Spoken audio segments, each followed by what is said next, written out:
જય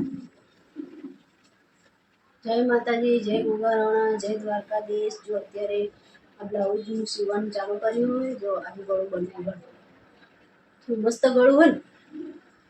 અને હવે આ ગાજપટ્ટી મૂકું, ગાજપટ્ટી મૂકી દઉં। પછી આ સાતમ આઠમ આવે ને એટલે આ બ્લાઉઝ મારે પહેરવાનું, તહેવારો આવે ને બધા એટલે 2-3 હાડીઓના બ્લાઉઝ સીવીને મૂકી દઉં તો આપણે પહેરવા થાય ને, એટલા માટે હું બ્લાઉઝ સીવવાનું ચાલુ કરી નાખ્યું। રજા હતી 2-3 દિવસ રજા હોય ને તે લાઈવ બ્લાઉઝ સીવી નાખ્યું, એટલે હવે બ્લાઉઝ સીવા બેસી જઈશું હું।